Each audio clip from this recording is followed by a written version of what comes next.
Hello everyone and welcome to Train Sim Classic once again, and I am very happy to showcase here the NS AC44C6M pack made by Switchpoint Simulations. This is a mega pack here. It's all the same locomotive. It does feature a bunch of different liveries, and it's got a bunch of cool features custom to each locomotive. So without further ado, let's hop in here. Make sure you hit the like button if you enjoyed. Hit that subscribe button. Follow me on social media, as well as if you want to donate. You don't have to. There is a buy me a coffee link in the description if you do want to donate, or even through Streamlabs if you want to do it that way as well. But NS AC44C6M, the newest Norfolk Southern GE rebuild locomotive on the roster. And starting out, we have NS 4000 and 4001, which feature this blue gold paint scheme, one of the first two of this rebuild. Now you may wonder, why is there three of them if you said there was only two? Well, there's actually two 4001s. So this one right here is the pre-wreck. It did get wrecked. I don't exactly remember what happened, but it did get wrecked. And this one right here is the post-wrecked. So as you see, there's different number boards, different number boards. You can kind of tell the difference, and the nose is black instead of blue like it has been. But that is, I believe that's the main changes of that. I don't see really any other changes other than, like I said, the number boards and the nose. But we do have these. We have the beautiful, I think they're called Red Main, 4002 and 4003 as well. Very cool stuff indeed. Then we have the 4004 and 4005, which I think is called the Blue Main. Basically the same paint scheme, except instead of it being red, it's blue. Very cool. We got the NS 4822, which is the newest addition to the fleet of special interest units. It is the thank you to our railroaders, the railroader salute, grit, heart drive, moving the weight of the world. Very cool. And also you will notice some of these have the white number boards, white on black, and some have black on white. I think it just kind of depends, and obviously they've got the different numbers. So these are, this one right here, like 4004 is the older style, and then 4822 is like the newer style of numbers, as you can kind of tell by the the post-wreck rebuild we got going on over there. And then obviously back here we just have the other ones that we've had, so like the 4005, 4003. And then we've also got the primer units, which is basically the entire cab in the front section is just primer, and then the Norfolk Southern logo in the back. I don't think there were very many of these that ended up going on the rails. I think they were all just repainted before they were released, but do correct me if I am wrong. And then we've got the standard paint schemes. So we've got three different basically black NS paint schemes. So the 4041, this one right here is an Altoona rebuild. As you can see, it does not have the what everything else has, the DC to AC conversion logo on it. Neither does the 4822. But then we come over here to the 4835. This one does. This one is the GE rebuild, when they sent them down to General Electric to get them rebuilt, and I believe they're the ones that are putting the DC to AC logo on the cab there. Very cool. And then we have special interest 4144, which I have not seen anything about this until this locomotive was actually released in this pack, and I'm like, why did they include a regular Norfolk Southern non-horsehead paint scheme on one of these locomotives? And I looked it up, and actually it's a legit locomotive. They've just got one running around on their roster without the horse head paint scheme. It's just a thoroughbred scheme.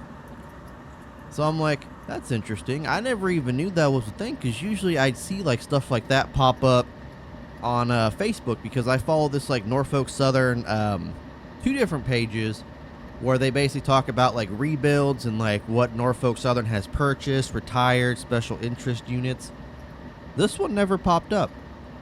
So it's kind of interesting to see the regular thoroughbred scheme on one of these instead of the horse head. There's not many pictures. I don't think many people know about it. I think I don't want to say it's one of the newer rebuilds, but I don't think a lot of people know about it. And I just found that very interesting. But yes, so there we are, kind of looking through the locomotives there. And there are a ton of features to these locomotives. Switchpoint Simulations did an amazing job on these, and I'm actually very excited to be showcasing these on the main line whenever we do take our do showcase some more like train simulator runs. I'll definitely be using these in the lead, because these are some mighty fine modded, great mods locomotives, better than what Dovetail puts out, hands down.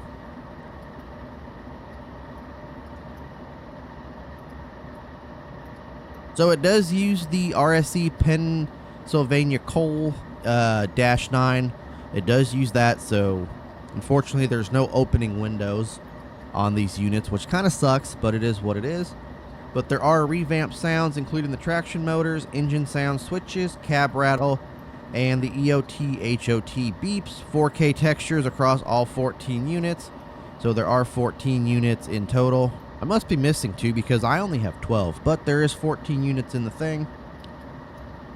So there are 4 different horn variants for the locomotives. There's accustomed to each locomotive. The Altona rebuilds have a K5 LAR24 and a PSR24, as well as the GE rebuilds have the same thing, the same horns, but you can definitely tell there's different horns on it, because there's also a K5 HLR2 and a K5 LLAR13, as well as P3. So there's 5 different horns available, as well as 2 different bells, an E-bell and a mechanical bell.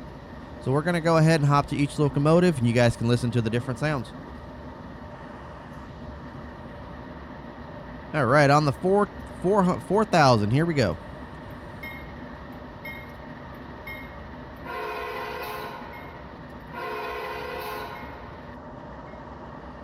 And here is a look at the cab of the 4000.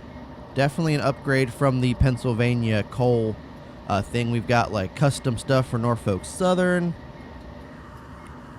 Got the PTC screens. We got the numbers up there as well. Cab signaling. It does tell you what it is, what locomotive. We've got the PTC screen like I mentioned.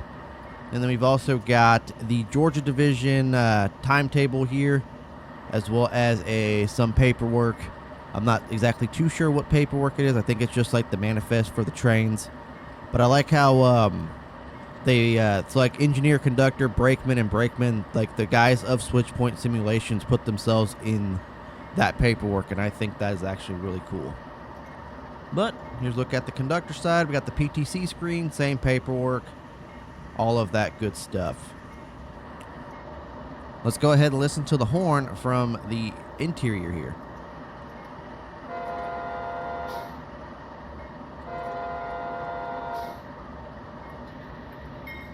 Now, I don't know my horns, so I better shut the bell off. Now, I don't know my horns, so I don't know which one's which.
All right, so we heard both bells and all 5 horns.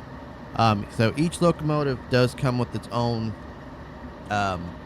different horns. I'm not sure if that's how it is prototypical, but I think that is pretty cool. So the 4000, the blue ones, the black or the red main, the blue main, all have their own horns. The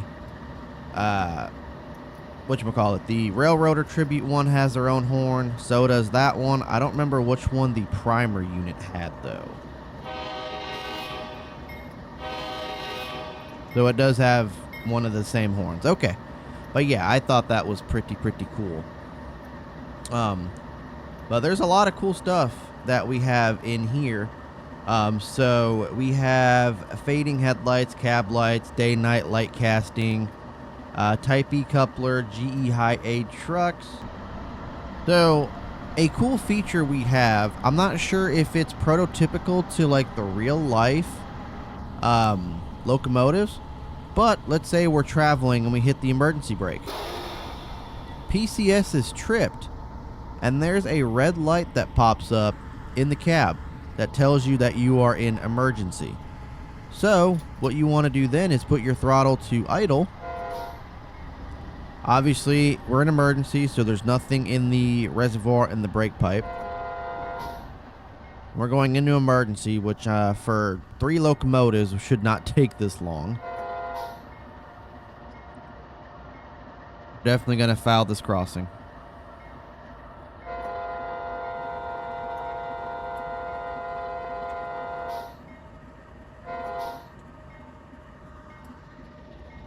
Oh well.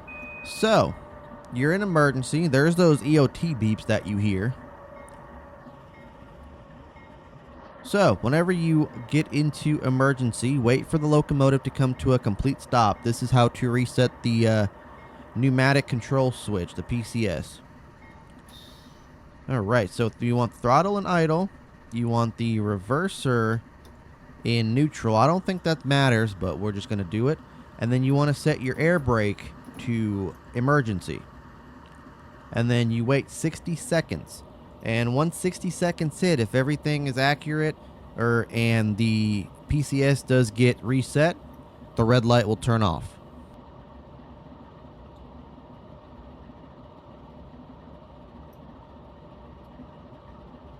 So as you saw there, the red light turned off. We are now good to re-release the brake, and you should see the brake, the equalizer and the brake pipe go back up to normal.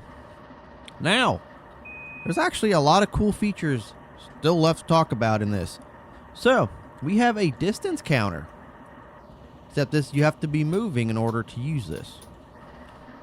But I'm not sure how to use it. I've never been able to figure out how to use it on a train. But distance counter started.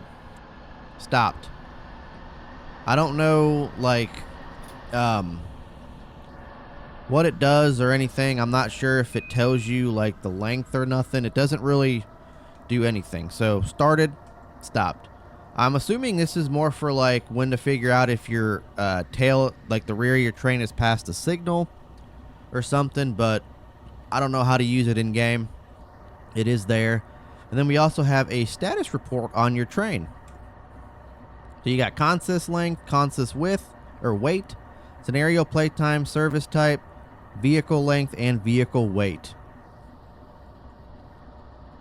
Now, this is actually pretty accurate. I do have a scenario started with this locomotive, and the consist length would actually change whenever I would add and remove freight cars. So I was like kind of testing it out. So the scenario playtime is how long you've played the scenario. The service type is what you choose in the editor. The length, I think that's just for the locomotive itself. And then the weight, same thing. I'm not too sure. But yeah, very cool stuff. And it also says like NS 4000. I believe it's for every locomotive. It'll say something different. Well, let's go ahead and set the independent brake here so we could slow down. But we do have, obviously, the dimmable headlights and all of that good stuff. We actually also have flashing ditch lights that we can actually just hit J on the keyboard to make them flash, or you can come in here to the bottom here turn that on, and that is also your flashing ditch lights. We also have rear headlights, as well as rear flashing ditch lights, which I think is cool. Obviously, we got, like, you know, the normal train stuff, the wipers and all of that good stuff. It's kind of cool because look at the wipers, how they go and then they kind of slow down. I don't know if that's like prototypical, but I think that that is very cool. We do have a handbrake on this as well, that we can set. It doesn't tell you if the handbrake is set or not that I'm aware of. I don't think it does on the screen or anything. But there is a handbrake that you can set. The alerter, engine, you can turn on and off. We also have step lights, which the light casting has to be on, which I've never been able to figure out how to turn it on unless the step lights only work at night. Obviously, during the daytime, you probably won't see them. But we also have a cab light, which you guys already saw. Very cool stuff indeed. And then we also have number board lights. You can see there. I don't think the rear, yeah, there's none in the rear. And then the platform light is basically that light there on the Dash 9 that, yeah, right there on the platform. But yeah, guys, that is pretty much the gist of it. Very cool stuff. I'm very happy that these have been released. I know they spent a lot of time working on them. I just wanted to get in here and showcase them. We'll definitely be taking these out on the main line here soon in future videos. Very cool to see. I'm glad. I'm also really glad that they made the different paint schemes, because that just kind of brings, you know, it really shows how modders care more about this game than Dovetail does, because all the effort and stuff that they're putting into this pack. Oh, you can also see the difference now. I also see the numbers are different on the cab. I just noticed that. But you could definitely tell how much effort the modders put into this game versus Dovetail.